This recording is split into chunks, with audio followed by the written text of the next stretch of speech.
All right, good morning all. So we start today on page 70, getting very near the end of this packet. So let's open to page 70. And while we're doing that, we'll take one of our last looks at the calendar. Today, we cover the fundamental theorem of calculus. It's an important one. Next class, we're going to talk about theorems about definite integrals. And let me change something I had said on Monday. Somebody asked me if the new stuff was going to be on the final exam. The answer is yes, except not Friday's material, okay? So today is the last day of material for the exam. We will do some new stuff on Friday, but I'm not going to test you on that new stuff on the exam. Project 8 is still out in the ether. It is due anytime on or before the day of the final exam. And we do have our 9th and final quiz coming up on Friday. That's going to be on the 3 classes, including this one. Any questions on the calendar?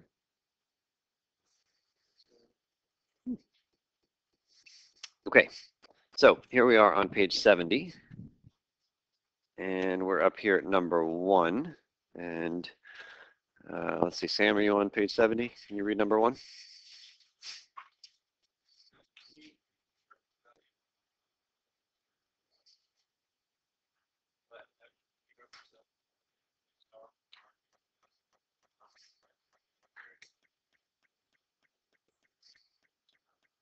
Okay, so we're going to make some stock market investment starting January 1st. How much money did we put into our stock market account? $100. And that $100 is going to change based on how this particular stock does, right? The $100 could increase, the $100 could decrease, lots of fluctuations in the market. All right, so here's what we're given. F prime of t is the rate of change of the value of the investment. Okay, that's fine. We know derivatives are rates of change. What are the units for F prime? F of t is the value of the investment after t months. What are the units for F prime? I think I heard 2 votes for this. Can we get some consensus? So the derivative units are just the dependent units over the independent units. The dependent is F, that's dollars. Independent is T, that's time in months. So dollars per month. So F prime of T is going to tell us by how many dollars per month our stock market value changes. So here's the picture for F prime of T. I got to be really clear, that is not F, that is F prime, okay? So for the first month, looks like our stock is changing by $20 per month, dollars per month. What's happening in the second month? Still changing by $20 per month. Is that good for us or bad for us? It's good because it's a positive $20 per month that we're gaining at that moment. And then in the third month, are we gaining money or are we losing money? We're gaining, but not as much. It's still positive. It's just not as big as it was before. At the start of that month, you're gaining $20 per month, but at the end of that month, you're gaining $10 per month. Any guesses on how much we actually gained during that month? So at the first moment in time, we were gaining $20 per month, but that was just for like a second. And the last second of the month, we were gaining $10 per month. And because it's a linear thing, it feels like 15 is what we actually gained during that month. In this next month, are we making or losing money? We're making, but not as much as before. How about the 4 to 5, that month right there? We are losing money. And then we're losing more money. And then here, we should have sold. We're really losing a lot of money by the time we get down there, okay? So the idea of this problem is that we're going to be able to figure out the value of our stock market purchase, I don't know what to call it, investment. We're going to be able to figure out how much our thing is worth by looking at the derivative, by looking at the rate at which the stock value is changing. So let's see if we can fill in this table together. The first row is time in months. Second row is value of our investment, dollars. In month 0, how much does our investment start at? 100, that's given. F of 0 is 100. Now we're going to look at the very first month And in that first month, our stock value was changing by $20 per month for the entire time. So how much did we gain in that month? We gained 20 bucks because it was a constant $20 per month the whole time. So I'm going to say here, this is a plus 20, which lands us at 120.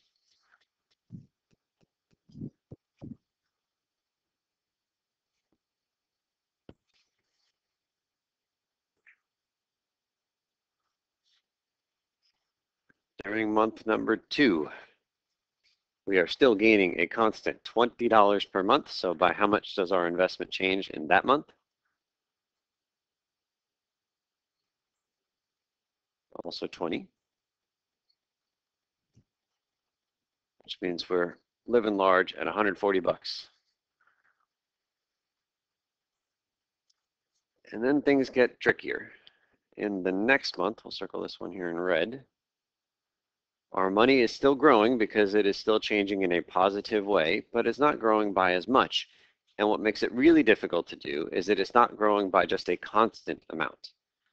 The value of our stock market investment is changing. It's increasing, but at a different rate at every second of that month. In the first second, we're gaining $20 per month, but you don't just get $20 because you haven't waited a month. You've only waited 1 second, so you get like a little fraction of a penny. And then in the next second, we're gaining like $19.99999 per month, but you don't get all of that either. And it's changing. So I feel like because it's a line, we can say what we said before. By how much does our investment grow during that month? It's going to grow by 15. But we can only get away with that because it's a straight line, and it's easy to just say, oh, the average is right there in the middle. So I'm hoping that, so we'll just put 15 right now as the change. So how much do we have at the end of that month? So we got 155 there.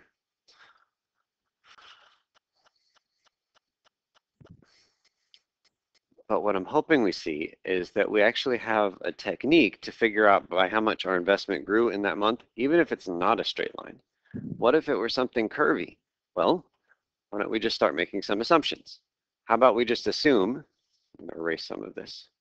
How about we just assume that for the first half of the month, it was a constant $20 per month. So I'm overestimating how much we're actually going to have. And then maybe in the second half of the month, I'll assume it was a constant $15. So for the first half of the month, $20 per month, how much of that $20 do we actually see according to my estimate? We see $10, right? It's a $20 per month, but we're not waiting the whole month. We're only getting half of a month's worth. And in the second half of the month, I'm assuming it's $15 per month. How much of that do we see? We see $750 of that. But both of those numbers are bigger than reality. So how can we do better than that? Instead of using 2 lines, use 1,000,000 lines. You guys are very demanding. I'm just going to use 3, but you get the idea. So we could do something like that, and something like that. And I wouldn't be overestimating as badly here as I did with only 2 lines. And this is really starting to feel like the rectangle stuff that we've been playing with the last couple of classes. And do you also buy that if I keep, well, let's see, the $20 that we gained in the first month is exactly the area of that rectangle? And you had predicted, what was your guess for how much we were going to get during that month? It was 15 just because it was a straight line and you could average it. Well, isn't 15 exactly the area? And if I just keep making smaller and smaller rectangles, I'm heading towards exactly the area. So what I'd like you guys to do is fill in the rest of this table. Be aware that some things are going to get negative as soon as you get past month number 4. All right? So see if you can just fill in finding areas of each of these things and fill in the rest of the table. Okay, so do we end up with $80 at the end of this whole process? So lots of little area calculations. I think some people did it even easier than area because it was straight lines. You could just grab the midpoint of each of the little line segments. But ultimately, areas will take you, no matter how curvy the thing is. And I'll say one other thing. What will I say? If I asked you guys to find the value of this, the integral of that function right up there, which was a derivative. So that is just this thing that's pictured. And I want to go from 0 to 7. One vote for 80. Graphically, what am I talking about? What does that mess of a symbol in red mean in this picture? Yeah, it's like a distance traveled, right? It's how much did things change by? And so let's be just geometrical, not even thinking about the dollars and months in this case. What did those symbols mean in this picture?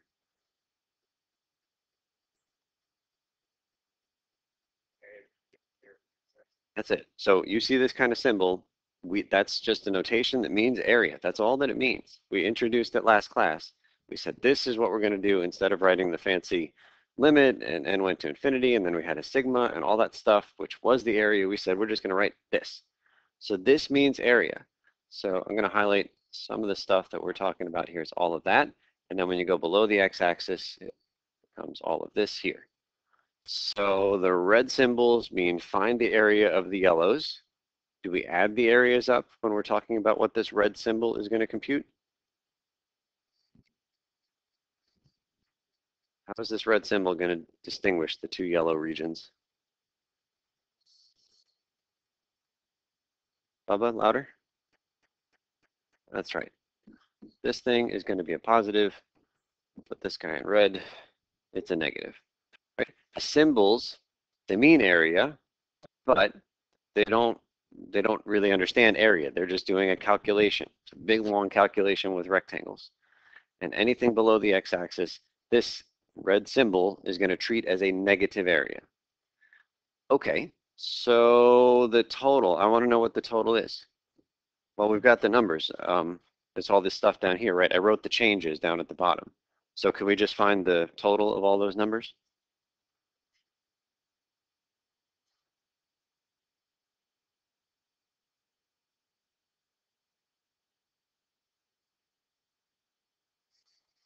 What is it equal to? Negative 20 is right. So this thing is equal to negative 20.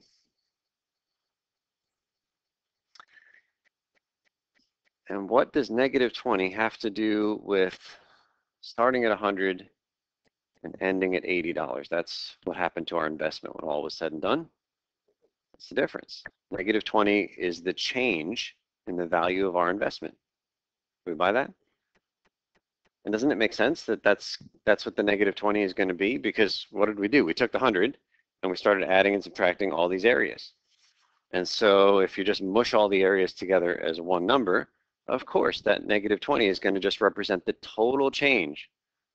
It represents the net effect of everything that changed from the start of this experiment to the end. We started at 100 bucks. We ended at $80. By how much did we change? Negative 20. Now, if we're taking like a derivative of that function off that sharp corner, Yeah. those issue going in reverse. They're not an issue going in reverse. I mean, the symbol here just says area. Yeah. So it's not a, yeah, I mean, it just means find the area. So it's not an issue. Okay, so then let me write down one other thing. We'll kind of tie all this stuff together. F of 0, what is it equal to? It was given in the problem. You start with 100. F of 7 represents the value of your investment at the end of the 7th or the start of the 7th month. I don't know, whichever one it is. I should be consistent, I guess. T months after January, so we ended, I think 7 is fine. So what was F of 7, which is the value of our investment at the end of this experiment, was 80. And what we see here is that the negative 20 does represent something with these two numbers. So I'm going to write one sentence, and this sentence has a very special name in calculus. F prime of t is dt. Turns out to be equal to, what can I do with those two numbers? I can subtract them, but which one goes first? Negative 20 is the right answer. F of 7 minus F of 0. Buy it? Okay, and that thing right there is the fundamental theorem of calculus. We'll change the 7 and 0 and we'll make them letters. But that's it right there. It just says if you are finding the area underneath a rate of change, you get the total change. By how much did the investment change? It changed by negative $20. That's the total. And it's always the top number minus the bottom number when we write it out. Okay, so let's take a look at the next page. And we get to the fundamental theorem of calculus. I'm abbreviating it FTC1. I think that's how your book abbreviates it. Turns out there are two parts to the fundamental theorem of calculus. This is the first part. The second part you'll have to come back next semester. We'll see it early next semester, but there are two parts. So all we need is for f prime to be continuous. And Garrett, this kind of answers your question about the corner. No problem to have a corner, we just need it to be continuous. Then this is true. The integral of f prime of t dt from a to b, which represents total area, is equal to f of the top number minus f of the bottom number, total change. Which is really kind of nuts because the derivative has to do with slopes of tangent lines. But somehow the area under a derivative is related to how a function changes when all is said and done. It's really quite strange. All right, so let's, what are we gonna do here? So let's see, we're back there at Josiah. Josiah, you're gonna read the parts that are not underlined and the rest of the class is gonna chime in with the underlined. Remember the chanting we did early in the semester? All right, go ahead, Josiah. The definite integral of a rate of change is the total change.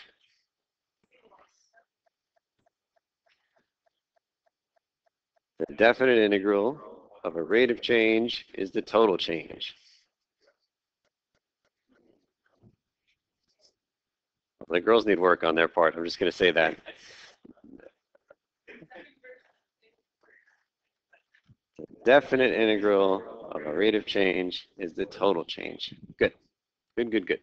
All right, so do those words make sense to us? They're just describing that theorem that we saw up there. The definite integral of a rate of change, that's the f prime, is the total change. Wait, so do you run into like dead ends? Like what if you had like a distance equation, you know, or a position equation, and you took the integral of that? What does that even mean?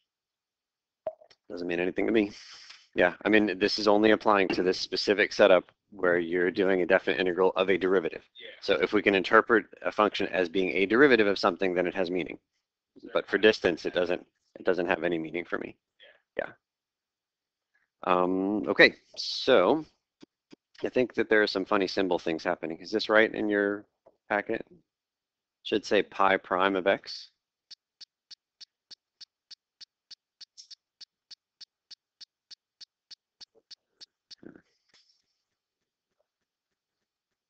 Okay, so remember pi was the profit function. That was the letter we used for the total profit. So pi prime we called the marginal profit, which is dollars per unit sold. So then this integral is equal to, and then there's going to be some symbols. Can you guys just write the symbols? It's that equation at the top right, but the symbols, just a couple of symbols change. What goes in the equal sign according to that fundamental theorem? So it's not f of b, what is it? Pi of b minus pi of a, always top minus bottom.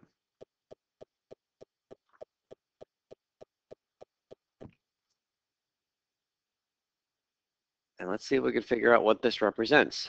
Pi of b is the total profit you get from selling b units of our product. Pi of a is the total profit from selling a units of our product. What do you get when you subtract them? It's the difference. It's the extra profit you get from selling b of them instead of a of them.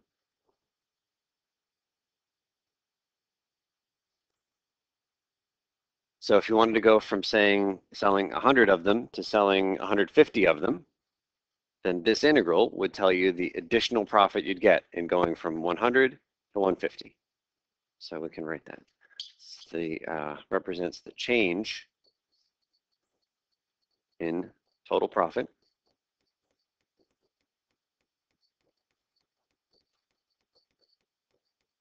between A units and B units.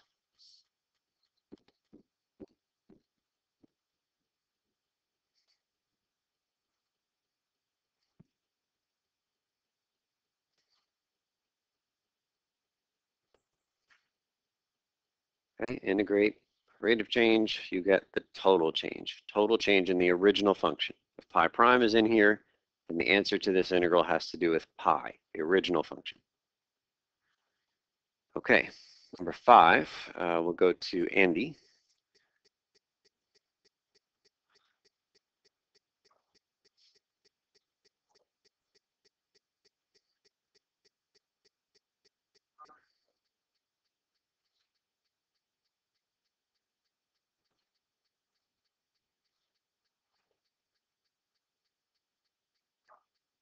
Okay, so I'm going to put a little red dot right in here, and nobody ever writes the multiplication symbol in there, but it's kind of nice how the units work out. All you have to do when you're talking about the units for the final answer of an integral is multiply the f prime units by the t units, and there's pretty much a multiplication sitting right there. So what were the units for pi prime, which was our marginal profit? Dollars per unit. So then in this example, it's a dollars per unit times, and then we need the t units. In this case, it's the x units. What was x measured in for pi of x? It was units. And what do we get when we multiply those? We get dollars, which was the unit for the total change in profit. It's a number of dollars difference. Let's take a look at the previous example, the investment one.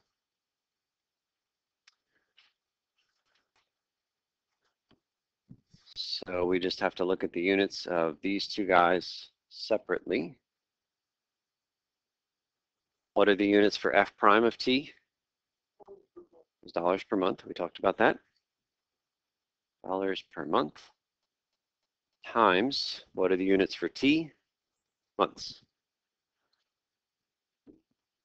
So when all is said and done, we ended up with negative $20.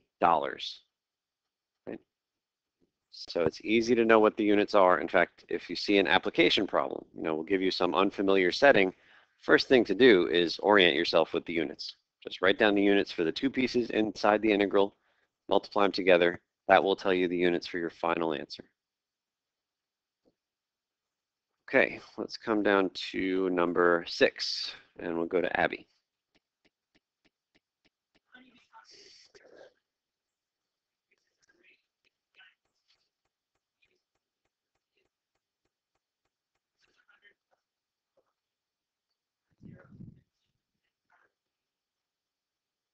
Okay, great. And some of you might already just kind of immediately know, but can I encourage you not to shout it out, but rather first, let's get a handle on what the units are for that integral. So remember, you multiply the units for n prime by the units for t. What are the n prime units? B's per week.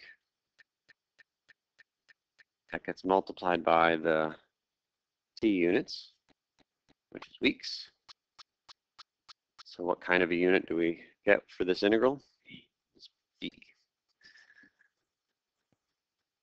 And I'll stick in there a number sign. Number of b's.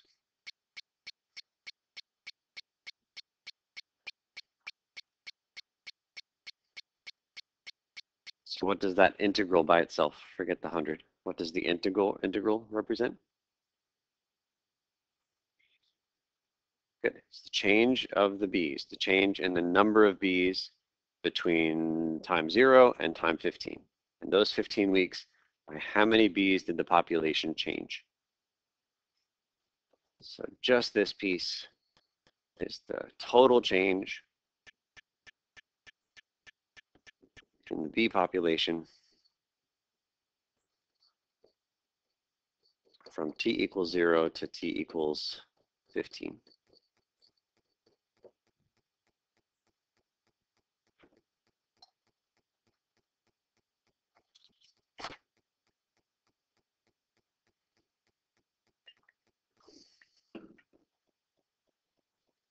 Does that make sense?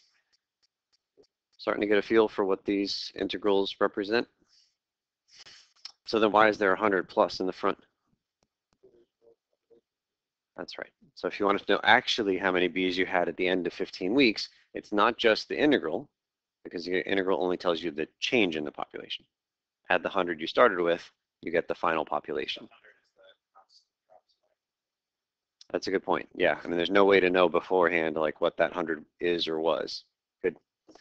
And the same kind of thing happened over here. What was the value of just this red integral? It was negative 20. Is negative 20 how much money we had at the end of this process? No. Yeah, we started with $100 and then you add the negative 20. Start with 100 B's and then add the change. Okay, how about number 7? And I think there might be more funny typo stuff happening on 7. Yeah. So somehow it couldn't handle the characters S and I and N, which are all letters of our alphabet.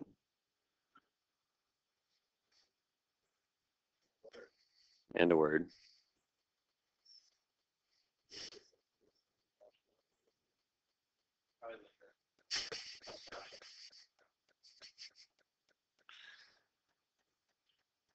Okay, so let's get Richard to read 7, please.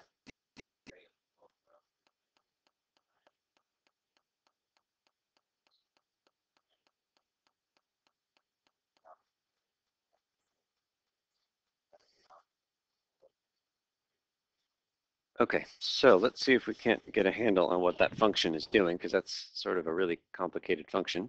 So, so let's just type it in, see what it says.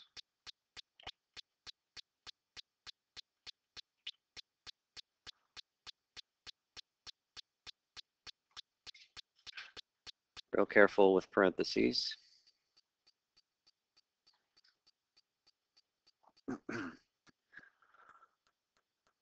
Okay, so we've got our function, and I really want to think about the window before I just hit graph, because I don't really know what to expect for this function. It's crazy, it's complicated. Let's look at a window.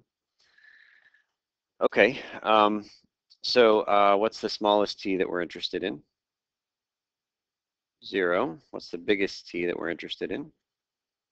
20. So it says first 20 minutes. So that part we don't need to think about. But what I would like to think about is where the heck is this function, you know, between 0 and 20. So if you just plug 0 in for t, what do you get? We get 0, right? Because 0 times whatever that is divided by 3. Okay, if we plug 20 in, I don't know, 20 is, I don't know what the sign of 20 is, but I can tell you that the sign never gets any bigger than what number? 1, never smaller than -1. So that part isn't really going to affect things very much. I mean, it'll go up and down, but not dramatically. So really, I just want to plug 20 into the other pieces. So that's 20 times 2, and then 3 plus 20 is down here. So what is that up there? 40 over 23, which is about 2. Okay, so I don't know. I'll try like 5 and -5. See what it looks like. I mean, it might get bigger than that, but at least it's a starting point.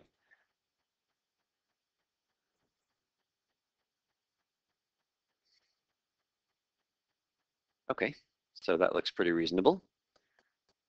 What is happening? That is oil flow right there in gallons per minute. So what's happening initially with the oil flow through the pipe? How much is it? Just in the first instant, it's 0. That was the 0 we got when we plugged in t equals 0. Then oil starts to flow through the pipe. Does it flow through the pipe forwards or backwards, if that makes sense? Forwards the whole time. It's always forwards. That's the flow rate. It's the gallons per minute, and it's always positive. And so in the beginning, you can see that the oil is flowing through the pipe faster and faster. Then does the oil stop flowing through the pipe at that moment right up there where it's horizontal? No, that's the rate of flow. It's not, it doesn't represent the actual oil. It's the rate at which the oil is passing. So it's still passing at some, you know, at 1 gallon per minute, whatever that is. But then it starts to pass not as quickly. And then it kind of bottoms out. It's passing as slow as it will for a while, and then it speeds up. And you can see that the oscillations here. And so how am I going to use the calculator to help me answer this question? I want to know actual amount of oil that passed through. What am I going to do? We got to do a calc thing. So before we do a calc thing, can we write down some symbols? What are we about to ask the calculator to find? Yeah, that's right. We're looking for the area. I need to find the area under there. So how do we symbolically write that? Integral from 0 to 20. Good. What goes in here is that function. Now you can either copy the function or I'm just going to write f prime of t. But it's perfectly fine to just put all the stuff with the t's instead.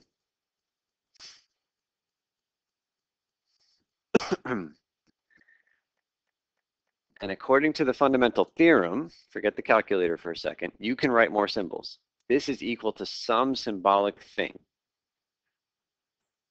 That's it. And this is the theorem. Which one goes first? It's always the top one that goes first. Yeah. It's the top one always goes first. All right. So that's it. That's the fundamental theorem. And what does f of 20 represent? It represents how much oil has passed through at the end of 20 minutes, and you subtract how much oil you had maybe at the start, nothing. And this will give us the answer. So we just need to get the calculator to shade it in for us.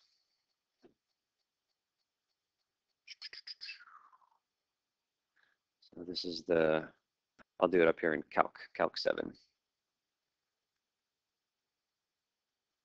Oops.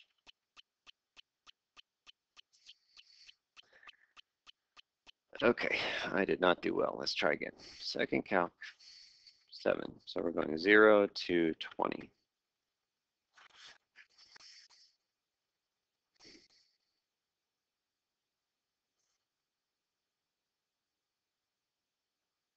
Looks like about 27 and a half.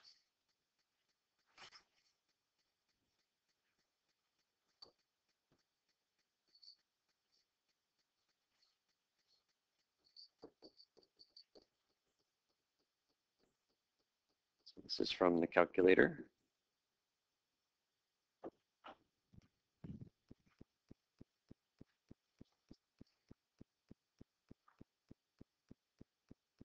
And thinking about the units, remember the symbols, you just have to look at them. The units for that final answer are just the product of the units for what was inside the integral.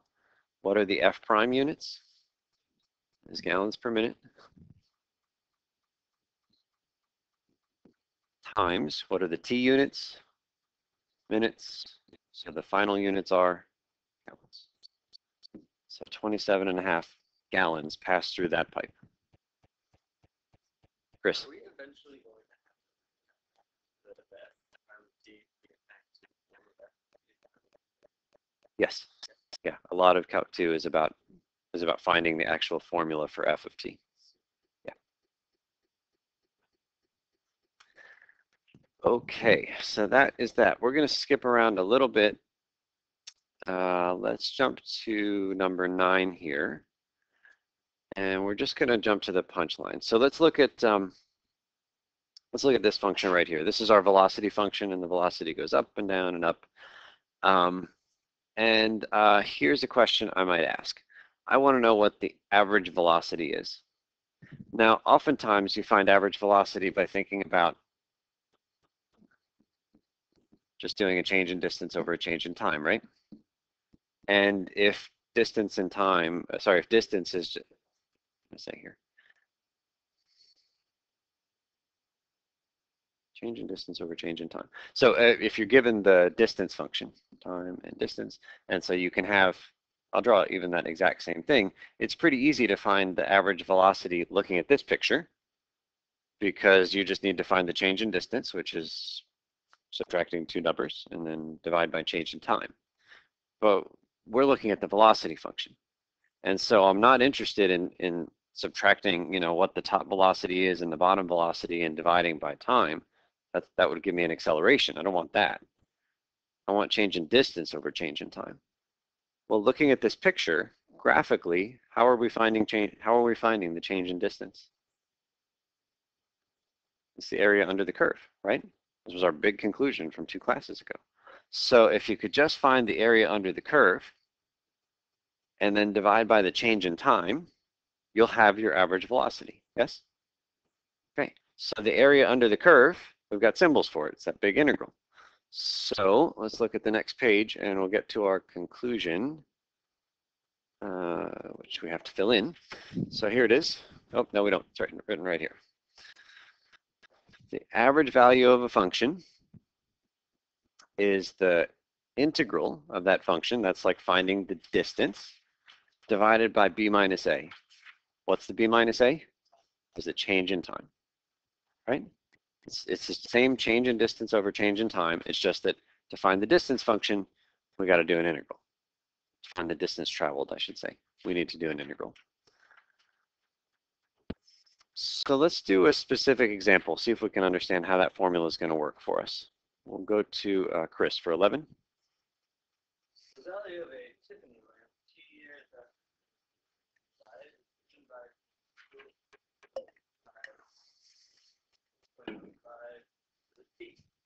what is the average value? Okay, thank you.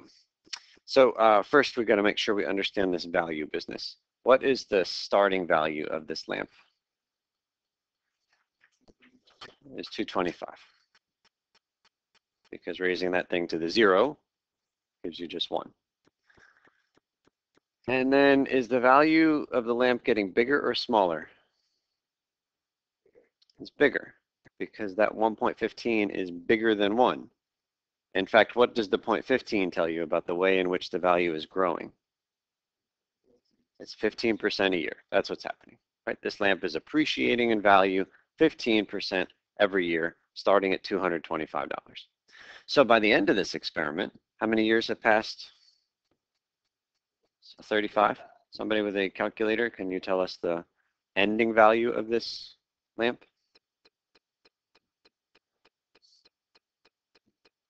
So that's just growing 15% a year. Give me some more numbers. Okay, this is the power of compound interest. Wait a long time and let stuff compound and numbers get big. It's an exponential growth function, right? We know that they get big fast. Okay, so suppose that I just gave you those 2 pieces of information. The lamp starts at $225, ends at $30,000. Could you find the average value of the lamp just looking at those 2 numbers? What does your instinct tell you to do with those 2 numbers? Maybe add and divide? I mean, like average, I mean, we're looking for an average, right? If you start at 200 and you end at 30,000, your average is about 15,000, yes? It's about halfway in between those 2 numbers. Okay, somehow the 35 years maybe is supposed to get in there, and it didn't get in there when I added and divided by 2. Let's look at the picture of this function as well. So we're going to type in the 225 times 1.15 to the t.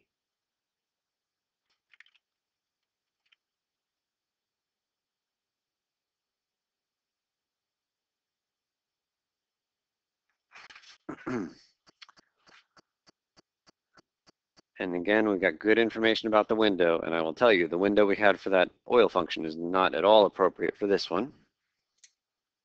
What's the good starting value for t? It started at 0, we're just starting, we're calling 1965 0. What's the ending value for t? It's 35 years, we'll go by 5s. A good y-min, that's the value of the lamp. 225 is fine. I like to put 0 if it's close enough, but 225 is good. And the ending value is 30,000. I mean, that's how big it's going to get. So I think this window is going to be good for us. And if we do this right, then where should the graph start in terms of that physical rectangle that is the screen?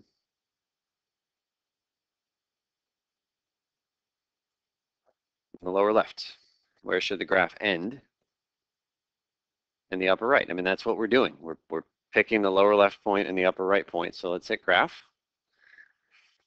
Okay, I can see it there. It's really hugging the x-axis. There's no way it's going to get up in time.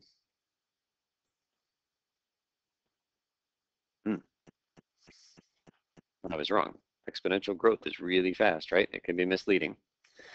Okay, so what's the average between these two y values up here? 30,000. Whoops, 30,000 is up here, and pretty much 0 down here. What's the average of those two numbers? 15,000. Do you believe that this lamp spent about half of its time being worth 15,000 or less, and half of its time being worth 15,000 or more? Because that's kind of what we're saying when we say the thing is worth 15,000 on average. And the answer is no. Does it spend more time being worth more or less than 15,000? It's worth less, right? Because the exponential curve grows faster and faster towards the end, right? Every moment is faster than the one before. If I were to, maybe I'll grab a snapshot of that screen and then we can draw on it. But if we were to draw a line at the 15,000 mark, this one here,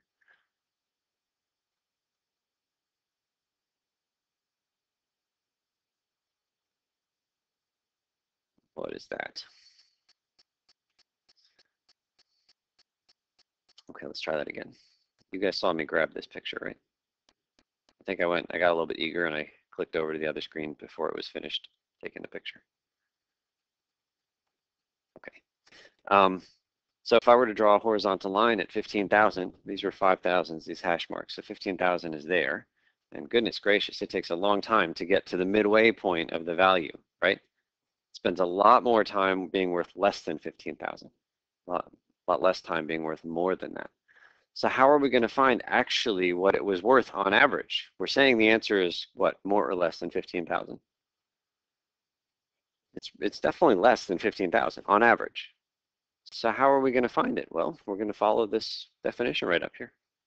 We're going to take the area under the curve and we're going to divide by the length of the horizontal line. So the area under the curve, so we'll write it out here and then we'll type it in. So the average value for the Tiffany lamp is equal to 1 divided by, so we're supposed to subtract two numbers. What are the two numbers that we subtract? The times. So I'll do 35 minus 0.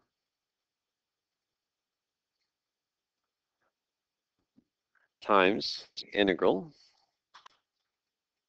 So we're copying that formula in the blue rectangle. From where to where? 0 to 35.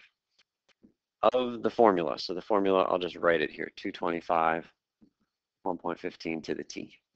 Yeah, is there any way, like, if you look at the integral, or you get the integral on your calculator and it gives you a number at the bottom, is there a way to get that onto the other screen? That's a good question. Good question. All right, so we're about to type this in, so I'll type it in here and then see if we can figure it out. I'm not exactly sure where to go. I think there probably is a way, but let's see. So we're going to do number 7 from 0 to 35. It'll shade it in. You can see that most of the time that it's shading, it's below the 15,000 mark, right? Below, above, not nearly as long spent above. So we get that crazy number right there, 212,000. In some sense, that's a sum total of the value of this thing, like at every second of its 35 years. But it's never worth 212,000. It's like, that's the sum. It was worth $220 today, $230 tomorrow. We just kind of add them all up and we get that. So how do we get that guy out on the main screen? All right, so Chris says we hit the store button right now, and then I can store this guy as alpha A. So if I just do alpha A, and oh, there it is. Super, thank you. Okay, and what am I doing with that number right there to get the average value? That number is just the integral part. So we still need to divide by 35. Say, all right, that's the sum total, but you know, it's split up into 35 years of time. So we cut it into 35. And so the average value of this lamp, a little over 6,000. Does that make sense? We said it was going to be way less than 15,000, right? It spent most of its time worth less than 15,000.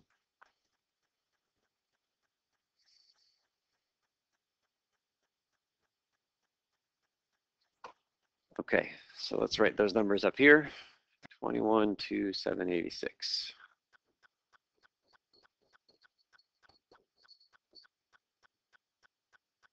And that was around 6,079.